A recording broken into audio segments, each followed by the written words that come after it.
Top. Alors on va continuer ce soir. Toujours l'explication de la Hamida. On s'était arrêté donc, Melech Ozer Moshia ou Magen. Et là on va faire la première bénédiction. Combien il y a de brachot dans le Shemona Esrei, dans l'Amida? C'est un piège. Forcément. Combien de brachot? Comment on appelle l'Amida? Le Shemona Esrei. C'est quoi Shemona Esrei? 18. 18, ouais. Donc alors, pourquoi on appelle 18? Parce qu'il y a 18 prix. Parce qu'il y a 18, il y a Gan Avraham, Mechaya Ameti, El Akadosh. Bah, exactement. Donc combien on a? 18. Normalement. Vous avez compté? Non. Il ne faut jamais faire confiance à un rabbin. Jamais. Ça doit être 19. C'est enregistré alors. Ça doit être 19. Je sais pas pourquoi. Combien on a? Je crois qu'il y en a 19. 19. Comment on appelle ça Shemona Esrei? C'est une arnaque. C'est une arnaque. C'est pour poser la question. C'est pour vous dire? Non. C'est qu'à la base, il y avait Shemona Esrei brachot. Il y avait 18 brachot dans l'Amida. Et là, à l'époque de Rabban Gamliel, ils ont rajouté, Rabban Gamliel, il a rajouté une bracha, qu'on verra avec Hachem, la malchim et la minim, qu'on fait cette bracha-là, ça a été rajouté plus tard. Pourquoi? Parce que malheureusement, à cette époque-là, il y a eu des juifs qui ont commencé à être, on dit franchement, hérétiques. Ouais. Voilà, donc on a fait cette bracha contre les hérétiques. À la base, il y avait pas. Alors. Mais à la base, il y avait 18.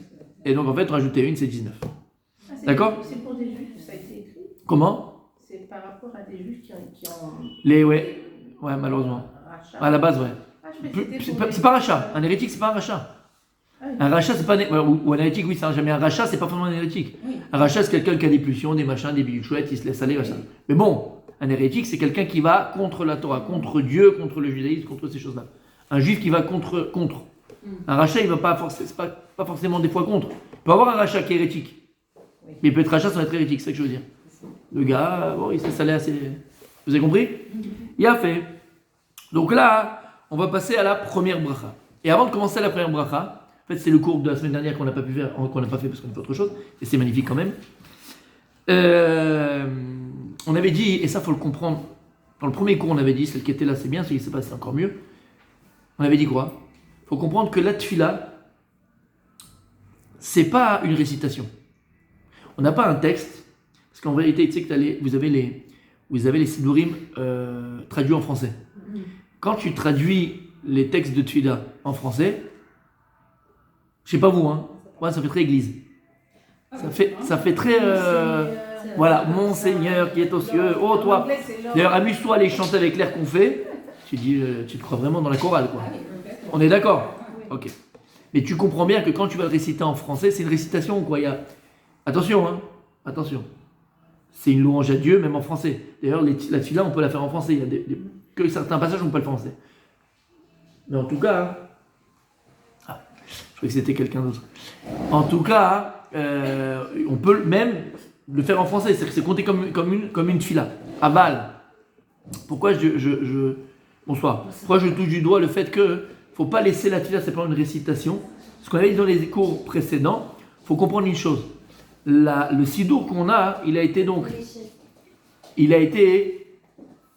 Les mauvais élèves. Non, c'est pas grave, on me permet. Vous essayez pas au fond, c'est tout. D'accord? Il a été écrit par Anshei Knesset Agdola. Ok? Les sages de la Grande Assemblée, on l'a vu ça la semaine dernière. Est-ce qu'il faut comprendre? Juste, je vais avoir besoin du tableau. Mechila, ouais, si vous pouvez. Donc, il faut comprendre que la tfila qu'on a, ok? C'est pas simplement quand j'ai une récitation, tu vas réciter des louanges. Il y a des codes qui sont écrits à l'intérieur. Il y a des secrets qui sont écrits à l'intérieur. C'est des codes. C'est-à-dire que la tfila, c'est pas quelque chose de subjectif, c'est objectif. Chachamim, la Tchèque, ils ont vu à travers ce qu'ils nous donnent ici la meilleure façon qu'on a pour pouvoir recevoir l'influence divine de manière le plus optimale. D'accord? C'est clair ce que je dis ou non? Non, C'est sûr? Ouais. C'est-à-dire que c'est pas au hasard. C'est pas un poème que je vais écrire, c'est pas du Baudelaire ou du Châtaigne, comment ça s'appelle, la Montaigne. Châtaigne, Montaigne, d'accord. Ok, c'est pas du Baudelaire, c'est pas du Montaigne. On fait des poèmes, on écrit à Dieu, oh toi Seigneur qui est aux cieux, aucun rapport. Chaque mot, chaque lettre qu'on avait vu déjà ensemble, elles sont objectives, elle a un corps, elle a une force. Et si c'est mis dans cet ordre-là, dans ce sens-là, avec ces machins-là, il y a une explication et surtout, surtout, plus qu'une explication, c'est que on nous donne le moyen de pouvoir recevoir toute l'influence d'Hachem. Alors maintenant, on va expliquer. Écoutez bien. Je vais juste aller au tableau pour expliquer un principe. Le professeur. Vous êtes là? Rabbinite. Attention, je mets comme ça on peut voir. Ouais, c'est bon. Alors écoutez bien. De la même manière qu'on a expliqué ici là, il y a une logique, et le monde il a une logique. Il faut comprendre que Dieu il n'a pas créé le monde au petit bonheur de la chance.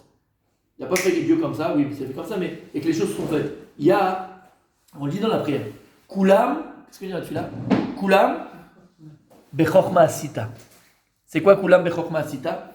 Tout ce que Dieu tu l'as créé Bechorma. Et d'ailleurs, pour les initiés, celles qui connaissent un petit peu Rabbi Nachman II, il a fait, donc le témoin, la première Torah de Rabbi Nachman, c'est ce qu'il dit.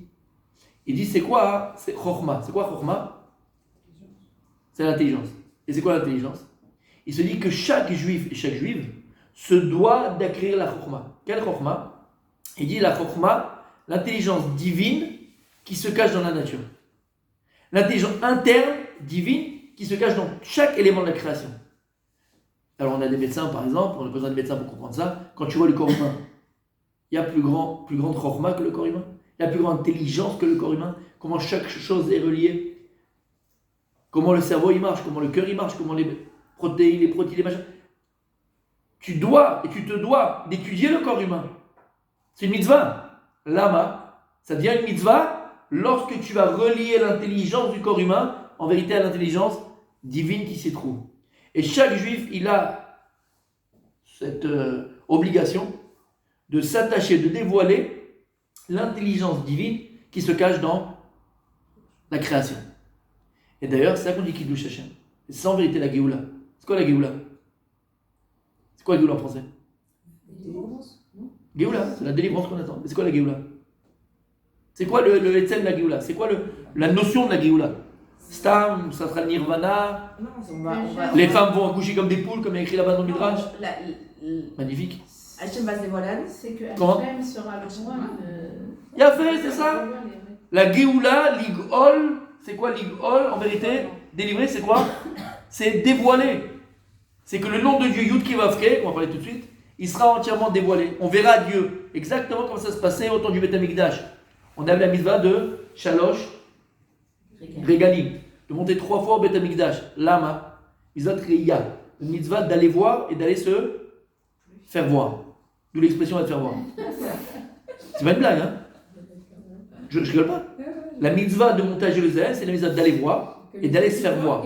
Comment? Que les autres nous voient? Non. Non, j'ai compris. Non, voilà. On a une mitzvah d'aller voir la Shrina, qui va aller voir Kadosh Baruch Hu, et d'aller se faire voir par Dieu. Ça, c'est pas Chachamim, Mina Torah. D'accord? Velo yire kol zechurecha nachal, c'est écrit dans la Torah, par le Reya, d'où l'expression, elle vient de là. Quand on disait, qu'est-ce que tu fais? Va te faire voir. Va te faire voir, va monter là-bas, va à Jérusalem, va te faire voir par Dieu. Ça va te faire voir. Tu vois que c'est vrai? Tu vois que c'est vrai la brioute? Bon. Donc il y a une mitzvah d'aller voir et d'aller se faire voir. D'accord? Cette mitzvah de Reya, elle concerne quoi? C'est quoi cette de Reya? Alors d'aller voir, je peux comprendre. Qu'est-ce que j'allais voir? On allait voir Reya. Dieu, il était palpable.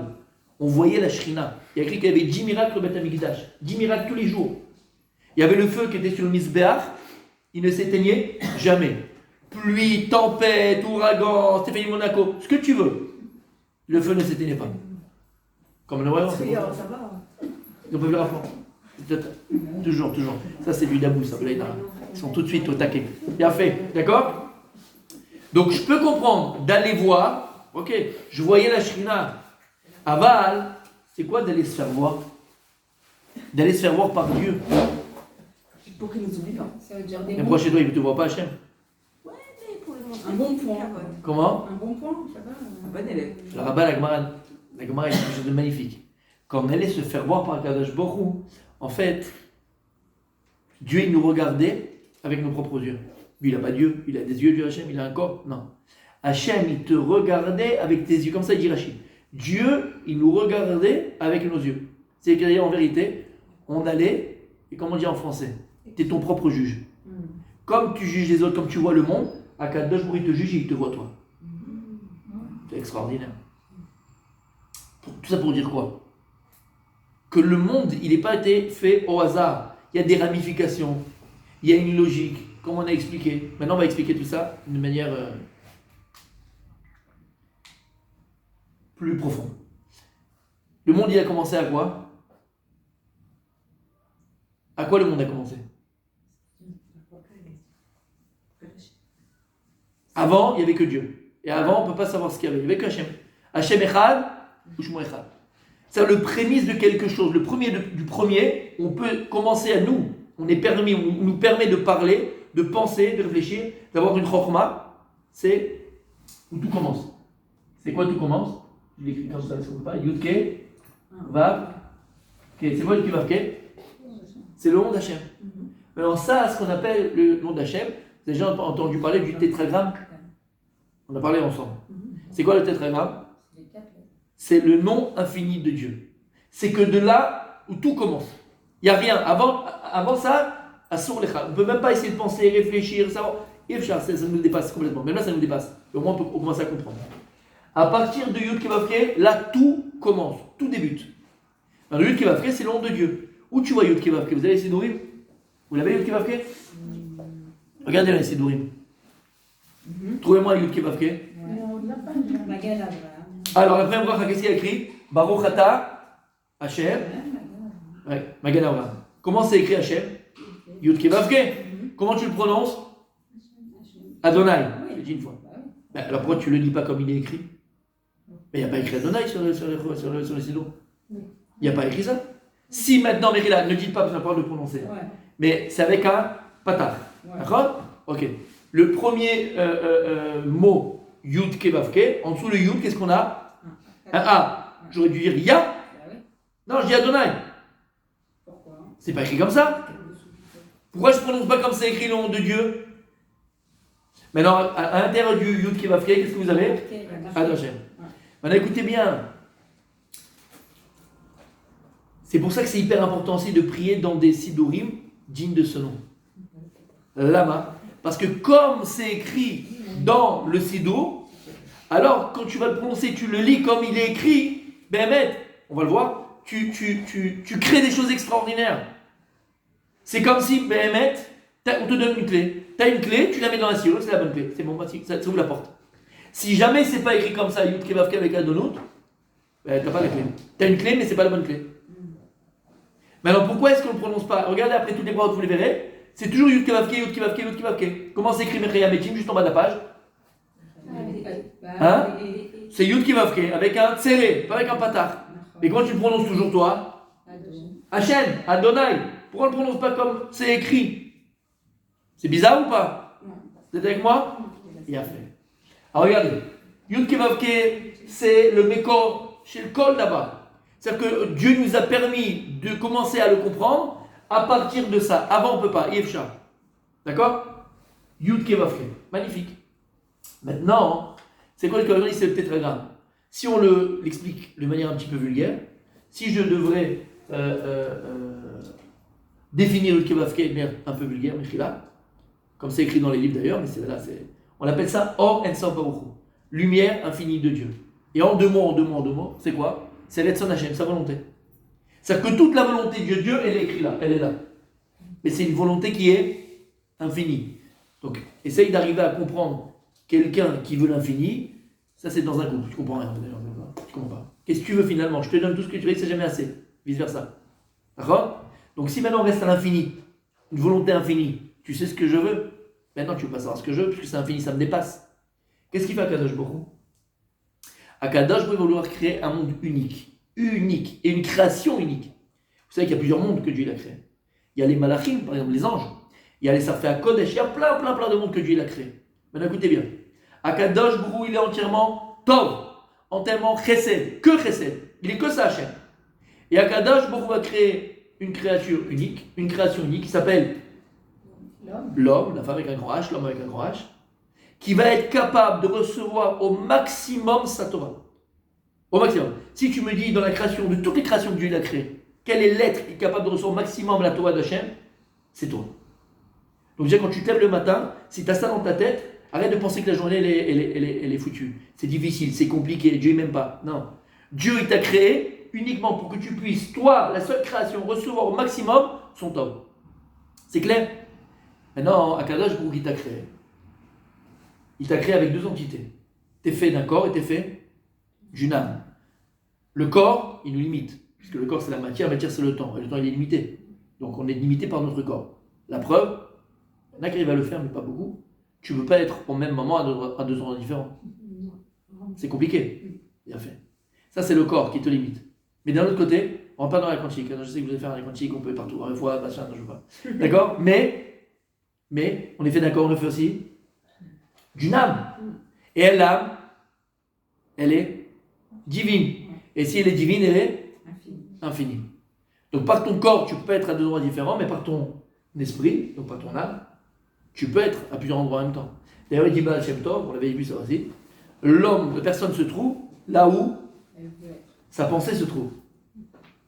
Là où sa pensée se trouve. Tu peux être là assise, mais en fait ta tête elle est, je sais pas où, à Tombouctou, mais t'es pas là. Ou pareil, tu peux pas être là, mais si la personne elle est encore, elle est au travail, mais elle pense encore à son limoud de la journée, en fait, sa tête elle est où? Au Beth Midrash. Donc en fait, il est au Beth Midrash. Tu es là, ton esprit il est, et ça on le voit tellement de fois, d'accord? Et tu vas au restaurant avec ta femme, avec ton mari, après la soirée, machin, magnifique et tout, toi tu as fait une super soirée, après elle te reproche encore, mais elle te dit, mais attends, mais c'était nul. C'est pas possible, je t'ai fait le grand tapis rouge, machin, truc, ton restaurant préféré. Qu'est-ce que tu veux encore? Je fais le marocaine. Non, qu'est-ce que tu veux encore? Qu'est-ce qui se passe? C'était pour toi. Et là-bas? Ben oui, t'étais pas là. Alors c'est vrai, il y avait un bout de viande devant moi, ça je l'ai vu le bout de viande. Mais toi, est-ce que t'étais là? L'homme est là où son esprit se trouve. C'est comme ça. Alors si on a compris ça, hein, qu'on est fait un corps et qu'on est fait d'une âme, par rapport au corps, il est impossible à n'être défini, donc limité, de recevoir l'infini. Et le but de la création, c'est que Dieu il est là pour te donner. Dieu est là pour faire le tov absolu. Alors qu'est-ce qu'il a fait à Kadosh Baruch Hu? Et ça la grandeur, on dit c'est la hanava de Dieu. On appelle ça la Gemara, comment? On avait vu, oui. Vous vous rappelez? Il a fait. Akadosh Baruch Hu, c'est sa hanava, c'est son humilité. Qu'est-ce qu'il a fait à Kadosh Baruch Hu? Il va rétracter son nom, entre guillemets. Rétracter sa lumière. Rétracter sa volonté. Maintenant, quand j'ai une lumière intense, infinie, très forte, pour que je puisse la regarder, qu'est-ce que j'ai besoin? De lunettes de soleil. J'ai besoin de filtres. Mais Akadosh Baruch Hu va utiliser des filtres. Dans ces filtres-là, je l'ai dit de manière vulgaire, en vérité, c'est exactement, Tzimtzum Aron, on appelle ça, exactement. Mais ces filtres-là, en vérité, ce n'est pas seulement des filtres, ce sont des midot, ce sont des mesures, avec travers lesquelles Akadosh Baruch Hu va créer le monde, et que tu retrouves dans le monde. Combien on en avait dit, vous vous rappelez? 10. Ça s'appelle les 10 sphirotes, les 10 sphères. Je vais les écrire, juste pour qu'on comprenne. Donc, qu'est-ce qu'on a le premier? Keter. Et tout ça, attention, hein, toutes ces sphirotes, d'où elles viennent? Elles ont été créées. Elles viennent directement de Yud-Keh Vav-Keh. Elles étaient incluses. Les Abdil, d'accord, c'est vraiment une image que je vous donne. Vraiment, c'est une image. Parce qu'on ne peut parler qu'en image, sinon on ne peut pas comprendre. Mais c'est qu'une image. Tout ce que tu vois là dans l'univers avec les trous noirs, les trous verts, le trou normand, tout ce que tu veux, d'accord? Tout ce que tu vois dans l'univers, qu'il y avait, qu'il y aura, et qui est tout ce que tu as dans les plus petites créations, jusqu'à la plus grande, tout ce que tu as, c'est exactement le même principe qu'une petite graine. Quand tu prends une graine de pomme, tu vas planter la graine. Va expliquer à un enfant ou à quelqu'un qui ne connaît pas, qui ne comprend pas, tu regardes, là, j'ai planté un arbre qui s'appelle le pommier. Il voit un truc comme ça qui ne fait même pas 2 millimètres. Tu le mets dans la terre. Tu arrives après 1 an, 2 ans, 3 ans, qu'est-ce que tu vois? Un tronc énorme, un arbre magnifique, avec des branches splendides, avec des fleurs, des feuilles vertes, et avec des belles pommes vertes. Tu viens expliquer, en vérité, tu expliques et tu dis, mais tu sais que cet arbre, ce que tu vois là, où il était en fait? Où il était? D'où il vient? Il était dans la graine. Ça veut dire quoi? C'est-à-dire que la graine contenait en elle, pas simplement les pommes, tout ce que l'arbre est, dans ses plus petits détails, avec la forme des branches, la forme des machins, la forme du tronc, la forme des... Tout était contenu en potentiel dans la graine. D'accord? C'est exactement comme un être humain. C'est un petit spermatozoïde, puis après regarde ce qu'il devient, bon, prochain. Et en vérité, tout était déjà contenu dans ça. Mais c'est pareil. Les Avdil, c'est une image, ok? Tout ce que tu as en vérité était déjà contenu dans Yud Kei Vav Kei, dans le Mékor, dans la base, dans le premier. Vous comprenez ce que je dis? Tout. Donc même les Sphirot, elles sont contenues dans Yud Kei Vav Kei. Je les écris juste pour qu'on comprenne. Donc d'abord on a quoi? Keter. Après on a quoi? Chochma. C'est pas trop petit? Après on a Bina. Après on a Chesed. Après on a Gvura. Après on a Tiferet. Après on a Netzach, Hod et Yesod. Et le dernier, c'est Malchut. Donc en tout on en a combien? 10. On en a 10. On a 10. Et comme je vous ai dit, entre guillemets, ce sont les filtres par lequel Akadosh Baruch Hu Kavérol, il va filtrer sa lumière. Et lorsque le Malchut c'est le dernier, donc là où la lumière de Dieu, Kavérol, le Retzon Hashem, il est filtré au maximum, après on va le recevoir sur Olamaz et notre monde à nous. Quel va être le récepteur de cette lumière? Vous l'avez vu? Vous vous rappelez? Non? Ben, les lettres de la Torah. Lettres de la Torah. Aleph. Bet. Ouais, presque. Bet. D'accord? Les lettres de la Torah, ce sont les réceptionnistes de la lumière de Dieu.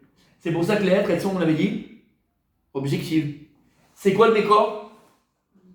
Yud Kei Vav Kei. C'est quoi Yud Kei Vav Kei? On l'avait dit, c'est quel gematria? On sait tous. C'est 26. Donc normalement, le premier qui va recevoir la lumière de Dieu, donc la volonté de Dieu, d'accord? C'est la première, c'est quoi? C'est Yud Kei Vav Kei. C'est pour ça que les lettres de la Torah, elles sont objectives. La forme qu'elles ont et le son qu'elles ont, le son qu'elles ont, il est objectif. Il représente la lumière de Dieu qu'elle contient et en réalité la volonté de Dieu qu'elle contient. C'est-à-dire que Aleph, c'est quoi? C'est un Yud et un Vav. Yud et Yud, c'est combien? 20 et Vav, c'est quoi? C'est 6. C'est combien? 26. Et tu comprends, c'est 26. La première, elle reçoit le Yud Kei Vav Kei, dans une forme beaucoup plus petite. Voilà pourquoi Aleph, c'est 26. Parce qu'en réalité, c'est la première qui reçoit du Yud Kei Vav Kei. Vous comprenez? C'est bon jusque-là? Pas trop fatigué? Vous retenez? Magnifique! Non mais c'est ça vraiment, non c'est rien, là c'est vraiment introduction, tranquille, pépère, on y va de mollo, juste pour comprendre ce qu'on va dire, sinon c'est cravate. C'est bon? Bien fait, donc là compris. Maintenant écoutez bien. Donc on comprend que les lettres elles sont objectives comme j'ai dit, objectives. Maintenant ça ne s'arrête pas là. Quand on a dit que les sphirotes étaient en vérité découlées de Yud Kei Vav Kei, elles étaient continuées avec Vav Kei, parce que quand tu écris un Yud par exemple dans la Torah, le Yud il est écrit à peu près comme ça, d'accord? Ok. Là on a une boucle sur le Yud, vous savez? Ouais. Là ils disent Chachmei Kabbalah, ça c'est Keter. Keter il se trouve ici. Le Yud c'est Chochma, ça c'est Bina, le He, ça c'est les 6 qu'on a, les 6 c'est ça là, ça c'est les 6, d'accord? J'écris les 6, et ça c'est Malchut, le He c'est Malchut. Donc en vérité elles étaient contenues dans le nom de Dieu, d'accord? Maintenant, à part les lettres de la Torah, qui en vérité les récepteurs de la lumière du Yud Kei Vav Kei, lorsqu'elle est vraiment le plus contractée, ok?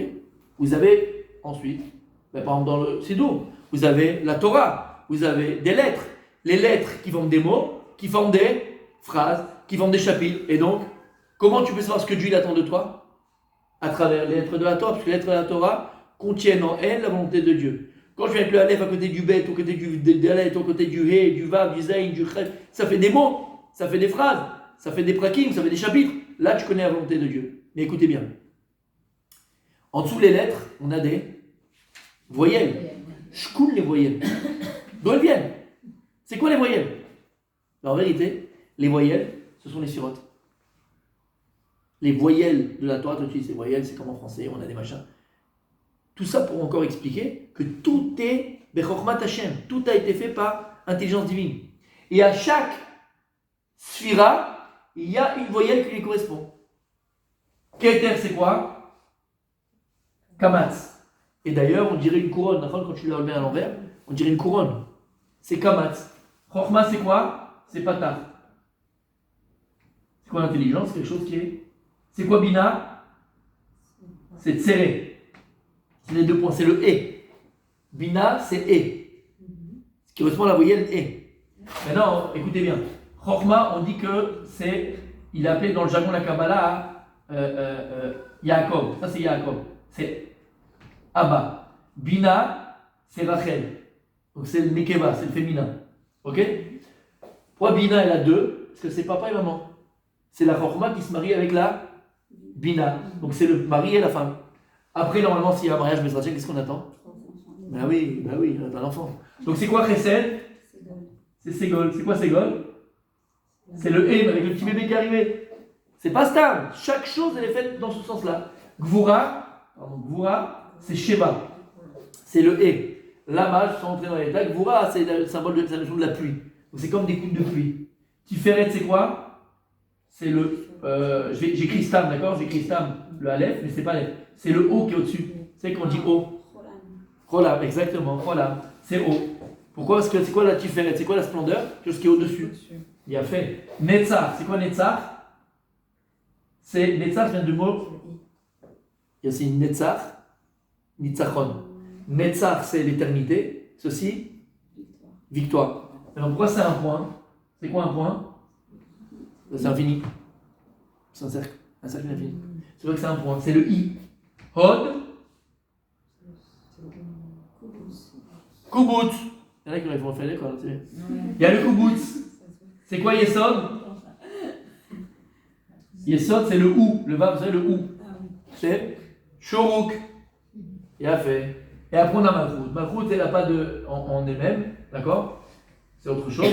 En fait, on a toutes les sphirotes en fonction des voyelles. C'est clair? C'est bon là? Ok, on peut commencer le cours. Regardez maintenant. Hop, on revient. Vous avez la première bracha? Baruch ata Hashem. Hop. Baruch ata Hashem, Magen Avraham. Alors on a dit, comment tu le prononces? Baruch ata Adonai, Magen Avraham. Adoshem. Pourquoi on ne le lit pas, on le prononce pas comme il est écrit? Parce que, explique le Harizal, que après la faute d'Adam Arishon, le Havir Haolam, l'atmosphère du monde, il a été impurifié par la faute d'Adam et Chava. Et comme le Havir Haolam, il a été impurifié, le tétragramme, qui est le Shem HaMeforash, qui est le nom qu'on disait Kobet Hamikdash, on ne peut plus le prononcer. Si on le prononcerait comme il est écrit, on le profanerait. Alors qu'est-ce qu'on dit à la place? Adoshem, Adonut. Adonut, c'est Adon Olam, Adon Akol, maître de tout. Exactement, maître de tout. Quand est-ce qu'on pourra le reprononcer comme il est écrit? Mashiach. Parce qu'en vérité, comme vous avez très bien dit tout à l'heure, c'est quoi la Géoula? C'est le dévoilement du nom de Dieu. Donc le nom de Dieu sera entièrement dévoilé. On pourra le prononcer comme... Il y a des témoins qui ont pensé que c'est arrivé avant, mais non, on ne peut pas dire. D'accord? Mais ça veut dire en fait que ce nom-là, ils ne l'ont jamais dit, puisque la faute d'Adam Arishon. Kobet Hamikdash. Il y a un seul endroit où il n'y a pas eu d'impact de la faute, entre guillemets, c'est l'endroit du Beth Hamikdash. Et là-bas, on le disait. C'est le seul endroit où on pouvait le dire. Il y a fait Merod. Alors regarde comment c'est écrit. Baruch ata Hashem, Magen Avraham. Maintenant, comment c'est écrit Yudke Vavke? Avec Patach. Et c'est quoi Patach? C'est Chochma. Ça veut dire, écoutez bien, quand tu dis Baruch ata Hashem, alors qu'est-ce qu'on dit quand on dit Baruch ata Hashem? Béni sois-tu l'Éternel? Non, ça c'est gendarme à Saint-Tropez, ça. C'est la Torah, non, c'est le truc d'Israël. Hein? C'est pas ça. Vous vous rappelez? Dans l'église? Non, vous ne vous rappelez pas? Ah, faut sortir. C'est le premier Saint-Tropez, gendarme Saint-Tropez. Les gens dans l'église, là. Vous ne rappelez pas? Bon, c'est la maison d'Israël. Il s'appelle Israël, les chrétiens. Vous le savez? Ouais? Vous savez pas? Les chrétiens s'appellent, ben si, ils ont touché le truc, parce qu'ils s'appellent le Nouveau Testament. Puisque nous, on a fauté avec la faute du veau d'or. Donc maintenant, Dieu, il n'est pas content de nous. Donc on est appelé le juif errant. Comme ça, depuis 2000 ans, il pensait. Et Dieu, il a changé. Il a fait un pacte avec un autre peuple qui s'appelle eux. D'accord? Et donc, ils ont fait un Nouveau Testament. Non, mais sérieusement, c'est ça, on fait catéchisme quand même. D'accord? Nouveau Testament. Il y avait l'ancien, c'était les juifs. Et ils ont été bannis par leur père. Il y a le Nouveau Testament. C'est nous. Maintenant, on a pris la place. Et il s'appelle Israël. Ayen, Yud Finesse, donc voilà. Et donc on dit quoi? Baruch ata Hashem, Magen Avraham. Donc on ne dit pas béni sois-tu éternel. C'est quoi Baruch ata Hashem quand tu fais la bracha? Ça va changer ta vie. C'est quoi, Rabbanit? Baruch ata Hashem. Voilà. Toi, Hashem, qui est source de bénédiction. Hashem, c'est le Mekor HaBracha. On ne va pas bénir Dieu. Tu veux dire quoi? Tu veux dire qui? Quoi? Comment? Hashem, qui est toi, source de bénédiction. Magen Avraham, qui a été le bouclier d'Avraham. Maintenant, quand on va dire cette bracha, écoute bien, tu récites pas. C'est pas une récitation que tu fais. C'est que tu vas maintenant, avec comment Dieu il a créé le monde, Mechila, Ba'asara ma'amarot nivra olam. Dieu il a créé le monde à partir des 10 paroles. Et c'est ça qu'on dit en français, la parole est créatrice. Mamash, la parole est créatrice. Où tu peux le voir encore plus, ta parole est créatrice, Betor HaTfila, quand tu es un palel, tu dis Baruch Ata Hashem, tu dois être mitkaven, tu dois penser maintenant à faire descendre sur toi, mais surtout sur le monde, quoi? Cette mida. Cette mida. Qui s'appelle cette mesure. Chokhma. Quelle Chokhma? Ce qu'il appelle Rabbi Nachman. La Chokhma, c'est d'arriver à dévoiler l'intelligence divine qui se trouve dans la matière. Et c'est comme ça qu'on met Kervet la Géoula. C'est comme ça qu'on rapproche la Géoula. Puisque ce que la Géoula, on a dit, c'est que lorsque le nom de Dieu va être entièrement dévoilé. Donc plus tu dévoiles Hachem dans la création, plus tu dévoiles la Kadosh Baruch dans la création entière, plus tu es Mekarev la Géoula. Donc quand tu fais cette bracha, tu dois penser à cette mida que tu fais descendre. Ata. Attends. Il y a juste une question que m'a posée Elliot cette semaine et je suis restée un peu. Oula. Pourquoi on dit Baruch Ata et pourquoi on ne dit pas Baruch? Pourquoi forcément il est masculin? Ah, il a fait. Et je dis. C'est une bonne question. Alors, d'ailleurs là on dit Ata. Bah oui, mais. Ata Gibor Leolam, il a fait. Alors, ça va vous plaire. Ça aurait pas être. Exactement. Pourquoi on appelle Ata? Alors vous savez que des fois, dans la Tfila, et d'ailleurs c'est beaucoup de... Il y a une grande différence aussi des fois entre les Sidurim Ashkenaz et Sfaradim. Mais parfois, par exemple, on dit, quand tu veux dire à quelqu'un tu, d'accord, j'ai cherché un exemple dans ma tête. Comment on va dire un verbe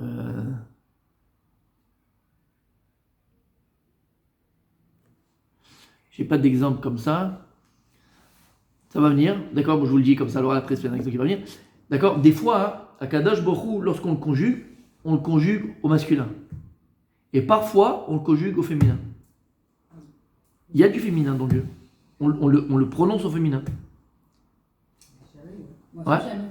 Ouais. C'est vrai que les enfants aussi. On dit par exemple, voilà, Gemolcha. Gemolcha, c'est toi, au féminin masculin. Gemolech, c'est du féminin.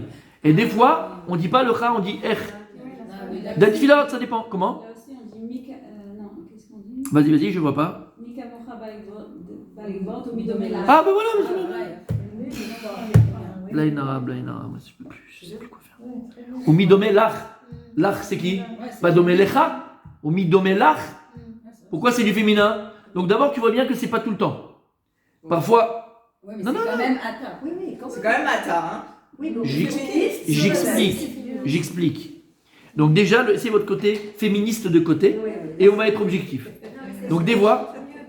Comment? C'est mieux le son avec Ata, c'est plus beau. Alors, ça c'est ce que j'ai dit juste au début du cours. On n'est pas là pour réciter simplement des poèmes de Baudelaire et de Châtaigne et de Montaigne, d'accord? On est là. Alors non. Lama. Donc déjà vous voyez que des fois c'est du féminin, des fois c'est du masculin. Hyper bon exemple. Là, cherchez-moi comme un brel et en fait c'est là juste devant. Kol hakavod arabani. Merci. C'est vrai. Michamora ou midomelach. L'art c'est du féminin. Ok. Et il y a des milliards d'exemples comme ça dans la tefila, plein de fois, c'est comme ça. Lama. Quand on parle au masculin, et pourquoi d'abord on appelle la chèvre au masculin Ata et pas Ata, et là on le définit, ok, dans cette proximité qu'on a avec lui. Lama Ata, Gibor Lolam, on va voir tout de suite. Ata, Lama. Quand on parle masculin, on parle de force. La notion au niveau spirituel de féminin, de masculin, notion de masculin, c'est une notion de force. Non, de féminin, c'est une notion de. Non, pas de faiblesse, mais de comment dire? Sagesse. Non, je suis pas encore dans ça. Non. Oubliez votre côté féministe. Quand on parle, il y a plusieurs notions dans le féminin masculin. Nous, on va leur expliquer. Masculin, c'est la force. Ata, c'est le masculin, c'est la force. C'est le masculin. Mechila, jusqu'à aujourd'hui, je sais en tout cas, dites-moi si je me trompe, mais les matchs de rugby, c'est que pour les hommes et que pour les femmes. On ne les a pas mélangés encore. Parce que ça risque de mal se terminer, je pense. Je sais pas. En bras de fer, en tout tu veux. Voilà, ça c'est une métioute comme ça Dieu a créé le monde. Et le monde a été créé que le Zachar, c'est une notion, je ne parle pas maintenant de l'homme, je parle de la notion même spirituelle du Zachar, c'est la notion de force Nekeva, c'est une notion, pas de faiblesse, pas de faible dans le monde faiblesse, mais c'est une notion de plus faible, on va dire. Une femme est plus faible qu'un homme, au niveau du corps, au niveau physique, musculaire, ce que tu veux, ok? On parle pas d'intelligence maintenant, on parle pas de philosophie, ce que tu veux. On parle physiquement. Un homme, il est fort, une femme, elle est moins forte. C'est clair? Et la notion spirituelle de Zachar, encore une fois, c'est la force. Nekeva, c'est faiblesse. C'est pour ça que on dit sur Moshe Rabbeinu, quand il n'a pas su répondre, il a été Kenekeva. Oh là là, voilà, les femmes, là, c'est honteux, comme ça vous parlez. Non, c'est qu'à un moment donné, au niveau, il a été faible. Pas faible au niveau du corps. C'est un Nekeva, c'est la notion de faible, d'accord? On le sait, quoi, c'est comme ça. C'est bon. Je me rentre dans un truc, moi. Pour deux femmes, je suis en train de faire ça. Bon, chérie, si tu me regardes, c'était ma dernière vidéo pour l'instant de la soirée. Demain, j'en ferai une autre pour les hommes. C'est ça, ta chère. Non, mais ce que je dis, c'est. Non, mais parce que là, je rigolais pour faire comme ça. Et ce que je dis, c'est comme ça. D'accord? Le Zachar, c'est la force. Et le féminin, c'est plus faible. Quelqu'un peut dire l'inverse ici? Personne. C'est une métiout comme ça que Dieu a créé le monde. Tu veux pas ou tu veux, c'est comme ça. Ok. Humanité, on est d'accord. Maintenant, écoutez bien. Faites un bref exemple. Maintenant, écoutez bien. C'est pas que. Il y a aussi une autre notion. Dans la notion de Nekeva, il y a aussi la notion de procréation. Exactement. Procréation, pas l'ensemble procréation. De donner vie, de donner la vie. C'est pour ça que, regarde, quand tu parles au Midomelach, d'accord, on parle de Mechaya Metim. On parle de redonner la vie, c'est du féminin. Parce que redonner la vie, c'est pas l'homme, c'est la femme qui donne la vie. C'est la femme qui donne naissance, c'est la femme qui donne la vie. Donc là, on va le voir juste après, on parle au féminin. Avant, on parle de Gvura, on parle de force. Baal Givrot, on dit Micha Mocha, c'est du masculin. Et tout ça, c'est pas parce que c'est Zachar ou Nekeva, c'est par rapport à la notion. Dieu, en vérité, il est ni Zachar ni Nekeva, il est tout. Ça n'existe pas chez Hachem. C'est des notions que Dieu nous a données en créant le monde. Et quand Hachem, il a donné cette notion de Zachar Ba'olam, il a mis le Zachar, cette notion de Zachar, dans un corps qui est approprié, selon son intelligence à lui, qui est infini, à un corps d'homme tel qu'on connaît. Et lorsqu'Hachem, il a donné cette notion de Nekeva, alors la forme féminine du Nekeva, c'est vous. C'est vous. Vous comprenez ce que je dis? C'est bon jusque-là? Donc lorsqu'on vient, on dit Ata, on parle à Hachem, tu parles à Kadosh Baruch Hu. Là, à chaque fois qu'on parle à Hachem, on parle à Hachem en tant que force. Tu vas me tirer d'affaires, tu vas m'amener ceci, tu vas me faire cela. On parle de force. Pas au niveau Zachar, dans le sens force. C'est pour ça qu'on dit ça au Lachon Zachar et pas Nekeva. Dans la Aseret, t'as dit Berot, quand Hachem se présente, il dit Ani Hachem Elohecha. Bien sûr. Encore une fois, parce que là, encore une fois, on parle de royauté, on parle de roi, on parle d'autorité. L'autorité, c'est le Zachar dans la Torah. D'accord? C'est pas la Nekeva. L'autorité, je parle, c'est le Zachar. Derrière la maison, il y a plus d'autorité. Le papa, il fait plus peur en général que la maman. À part s'il y a un côté plus féminin que l'autre, mais en général, c'est comme ça. C'est ça cette notion. Quand on dit Ata, c'est que là, on prend un doigt dans ta tête. C'est pas question. Tu vas avoir dans ta tête que pourquoi je dis ça au masculin? Parce qu'il a toute la force du monde. Il est capable de tout. C'est pour ça qu'on dit Ata. Dès que tu vas commencer à parler de vie, de choses plus, de Bina, la Bina, c'est le féminin. La Chokma, c'est quoi? La Chokma, c'est l'intelligence pure. C'est emmagasiner des connaissances. C'est masculin. La Bina, c'est quoi? C'est plus subtil. Savoir quoi en faire.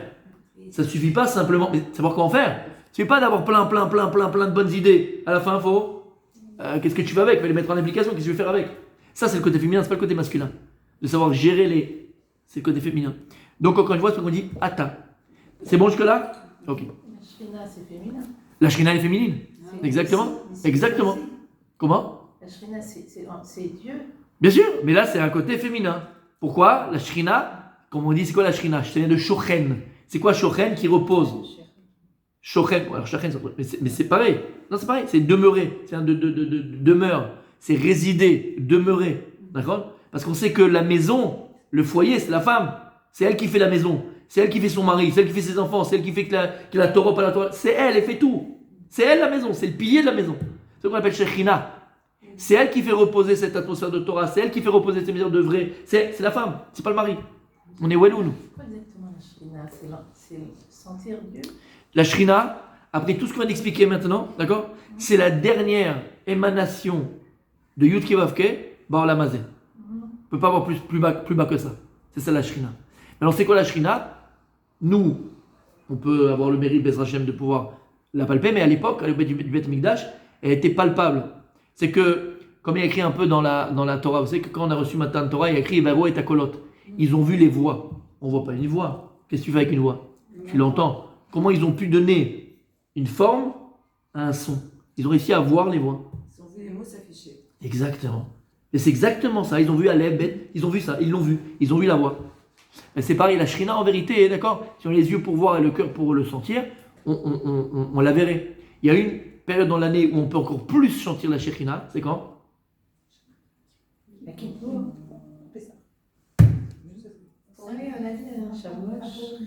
Alors ça c'est le summum de la Havat Hashem. Mais non. Sukkot, c'est quoi Sukkot? Zecher l'année Kavod. C'est mamash la Shrina, c'était leur maison, c'était Hashem. Tu rentres dans la Shrina, si on s'est préparé un petit peu, on peut un petit peu sentir ça. On ressent cette main d'Hachem qui nous entoure. D'accord? Donc, on reprend? On continue. On dit Ata, vous avez compris un petit peu? C'est bon? Ata Gibor Le'olam. Regarde comme c'est merveilleux. Qu'est-ce qu'on dit? Ata. C'est quoi Ata? C'est quoi Ata en hébreu? Toi. Ata, tu, toi. C'est pour ça que je vous ai dit, c'est deux mondes quand tu le dis en Hashana Kodesh, tu le dis en français. Parce que, je ne sais pas si vous arrivez, hein, mais quand on était petit, moi j'étais petit, bon, on n'était pas, on ne connaissait pas bien, mais moi Dieu, je le vous voyais. Tu as toujours tutoyé, toi, Hachem? Oui. Direct? Moi, je les vous voyais quand j'étais jeune. Je ne connaissais pas, je ne savais pas, j'étais petit, j'avais 5 ans, 6 ans. Si vous voulez, machin. J'étais un bon petit chrétien, je vais dire un bon petit crétin. D'accord? Je vous voyais Dieu. On ne vous voit pas, Hachem, chez nous. Elle a dit tout à l'heure, je crois que c'est la Ramani qui a dit ça. C'est qui Ata?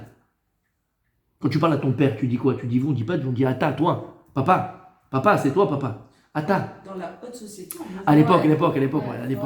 Tu vois les vieux films de Louis de Funès dans les grandes vacances. Alors il dit, vous voulez. Ah, moi, c'est mes références, hein, mon petit Louis. C'était le meilleur. Même entre les couples, ils se voient exactement. Ya Hasana. Waouh, le respect. Le respect. En hébreu, il y a une marque de respect. C'est c'est où? Tu dis quel? Où, c'est une marque de respect. On ne dit pas Atem, ça veut rien dire Atem. On dit où? Ata. Donc on vient, on dit Akadou. Ata. D'ailleurs, il dit, ça c'est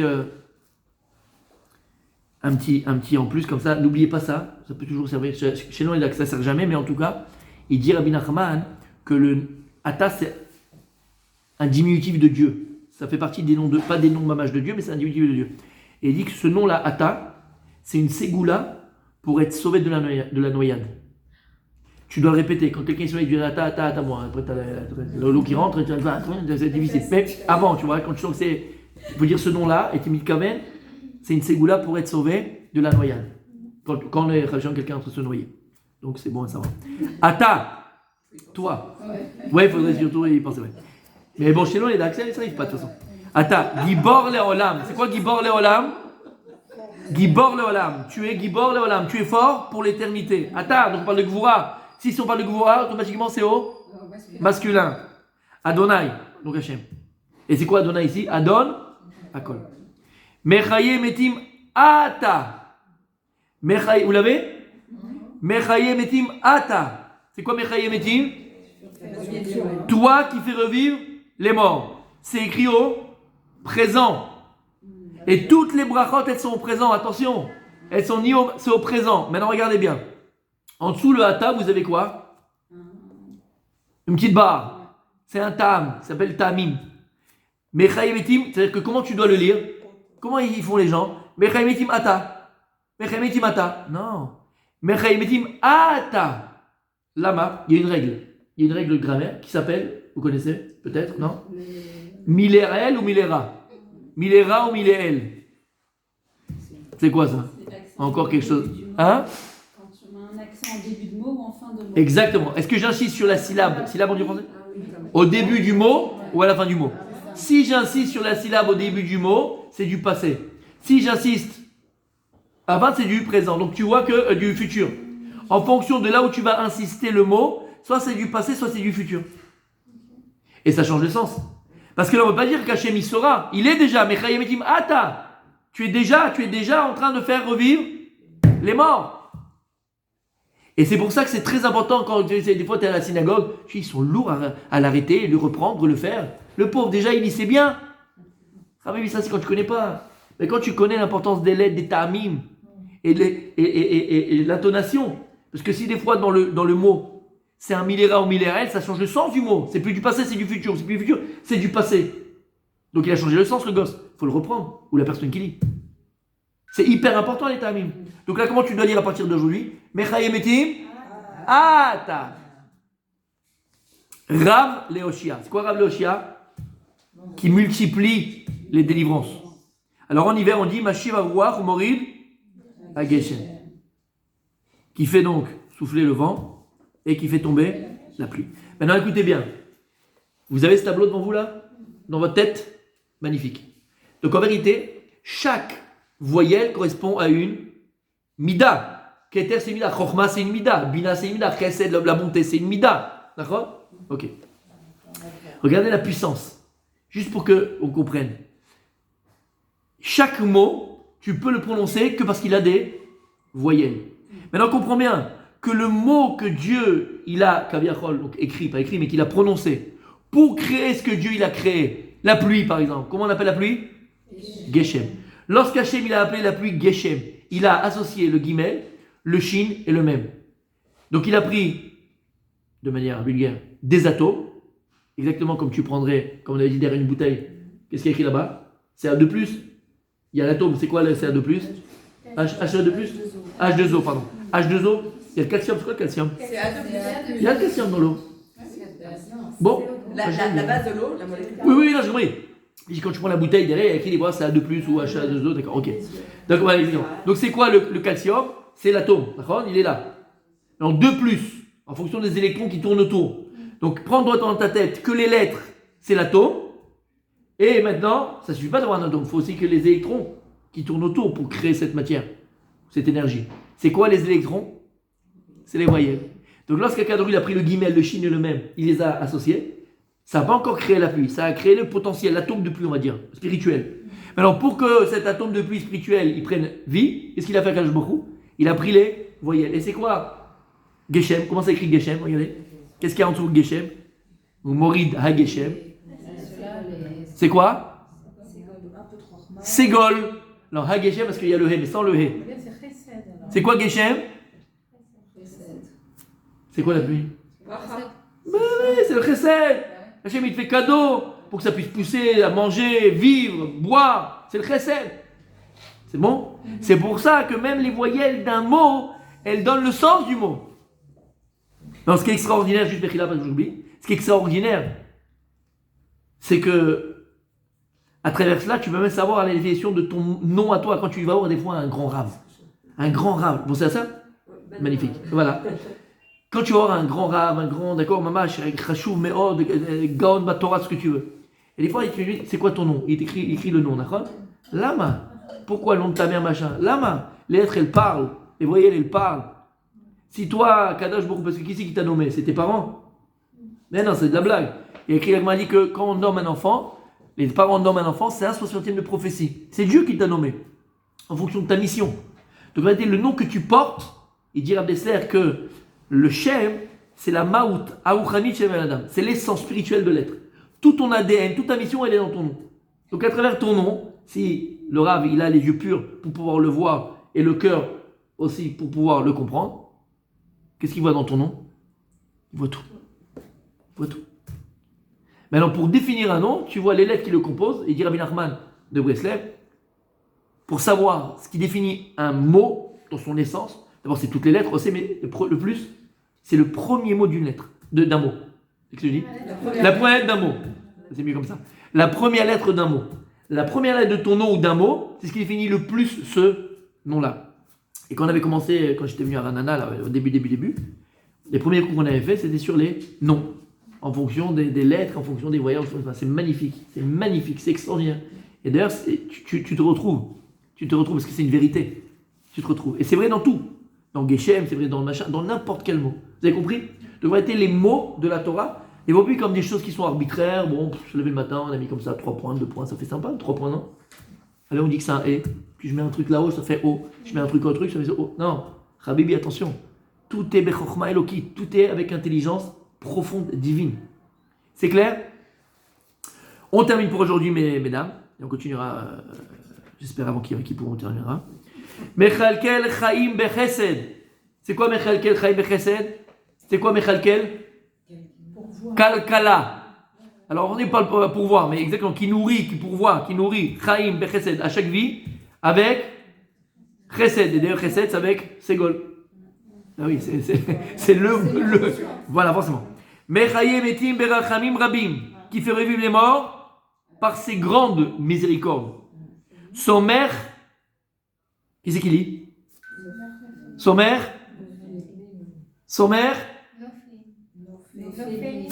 c'est écrit en gros, dans ces beaux sidurim. C'est ces sidurim qu'il faut avoir.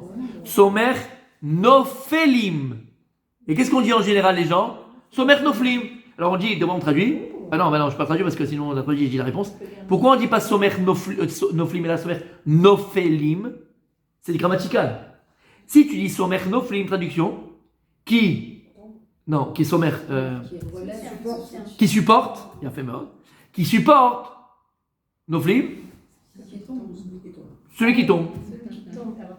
Non, somer nofelim, c'est celui, il supporte ceux qui sont en train de tomber. Nofelim, c'est en train de tomber. Et donc, chacun qui supporte celui qui est tombé. Mais c'est pas vraiment celui qui est tombé, celui qui est en train de tomber. Somer nofelim, c'est qui sont en train de. Exactement. Avant qu'on tombe. Exactement. Exactement. C'est pas somer noflim, somer nofelim. Vous comprenez? C'est dans l'action de tomber. Et donc, ça change de sens. Et ben voilà. Vérofé, cholim. C'est quoi Vérofé, cholim? Qui guérit les malades. Ou matir Asurim. Et qui libère Asurim, les prisonniers. C'est qui les prisonniers? Alors, cholim, on comprend les malades. C'est qui ou matir Asurim?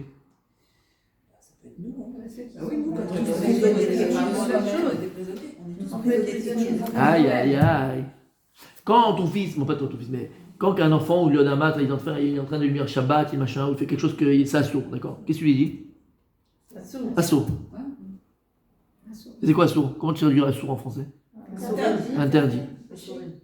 C'est la vraie traduction? Assourd, ça veut dire interdit? Non. Comment on dit permis? Mouta, ça veut dire permis? Ça veut dire autorisé? Moutard, ça veut dire autorisé? Il y a le motard aussi. Non, mais Il y a Moukta aussi. Non. Là, j'attends, il vous dit chips. C'est plus chips. Nous, Mathia Assourim, Moutar Asso. Ça, c'est dans le gros Robert qui dit ça. Mais c'est pas ça. C'est quoi? C'est prisonnier délibéré? C'est quoi, Mathir? Comment on fait la veille de Rosh Hashanah et de Kippour? Quand on a fait des vœux. Comment on appelle ça? Atarat Nedarim. C'est quoi la racine mot Atarat Nedarim? Les attir, Moutar, c'est les racines. Alors qu'est-ce que tu dis Atarat Nedarim? C'est quoi? Tu permets les Nedarim? Quel rapport?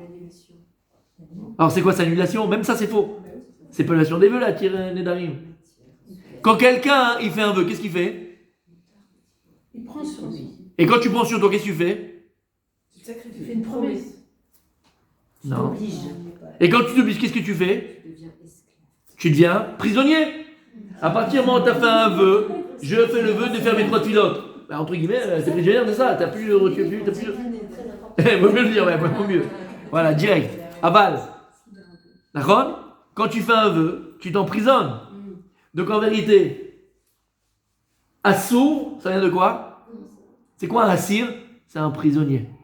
Parce que quand Kadosh Brou te dit ça, c'est assour. Il te dit pas comme toi tu dis à ton fils ou à ta fille qu'il a envie de la vomir ta Torah, parce que c'est permis, interdit, je comprends plus rien, c'est que ça la Torah, permis, interdit. Et non, pas du tout. Il faut expliquer aux enfants, et surtout à toi, parce que c'est un grand enfant, que la Torah c'est beaucoup plus subtil que ça. Vous savez comment est-ce que le Zohar il appelle les mitzvot? Quand il parle des mitzvot, mitzvah c'est un ordre. Comment le Zohar il appelle les mitzvot, dans le jargon du Zohar, de la Kabbalah? Etzot. C'est quoi Etza? C'est un conseil.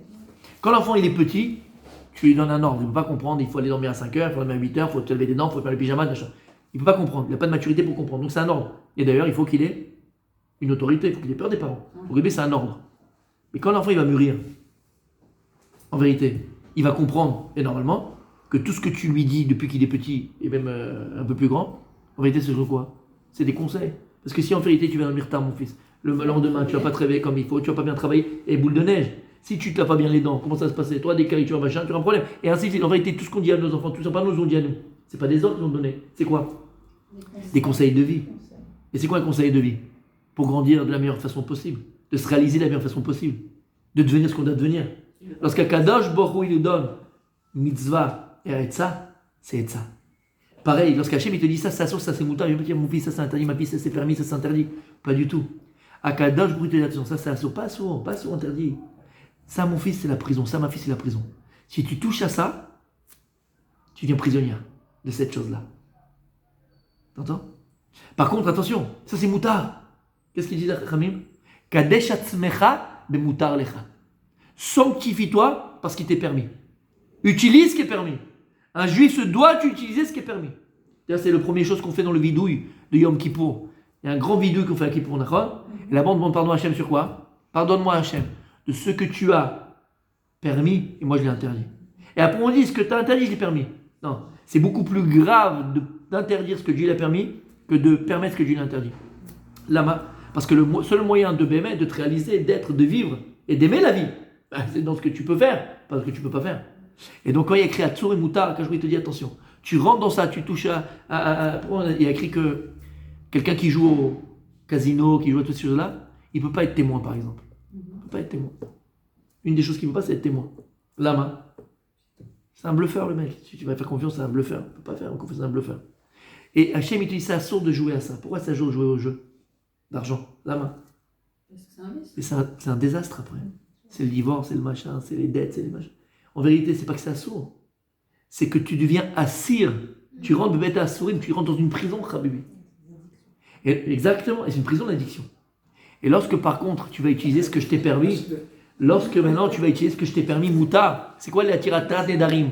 Atirat nedarim, c'est pas permettre un vœu. C'est quoi atirat? C'est se libérer. Les attir, c'est libérer. Lorsque tu utilises la bonne essence que Dieu t'a donnée, la femme, dans la Torah, c'est pas interdit.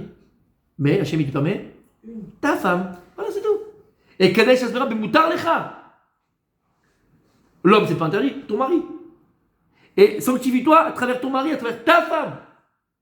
Moutar. Et quand tu le feras, tu seras libéré, il n'y a pas de problème. Tu n'as aucun stress. C'est moutar, c'est bon. Pas moutar, c'est permis. C'est la liberté. Et comment savoir alors ce qui permet de libérer ou ce qui m'emprisonne? C'est écrit dans Pirkei Avot. Qu'est-ce qu'il y a dans Pirkei Avot? En lecha ben chorim et la mishosek batora. Quelle est la personne qui a béhémet, qui est libre? C'est la personne qui est en sek batora, qui s'occupe de Torah, qui étudie la Torah. Lama, parce que c'est quoi la Torah? C'est le mode d'emploi de son nom. Donc à partir du moment où tu as la Torah, à ta yodéa, tu sais quoi utiliser et de quoi tu dois t'écarter. Qu'est-ce qui va te permettre d'être libre, d'être quelqu'un de libre véritablement, d'être quelqu'un prisonnier de ses vices, prisonnier de ses ta'avot, de ses plaisirs, de ses passions, de ses pulsions. Ou être quelqu'un de libre. Shamatem ou Matir, Assouri, on termine pour aujourd'hui.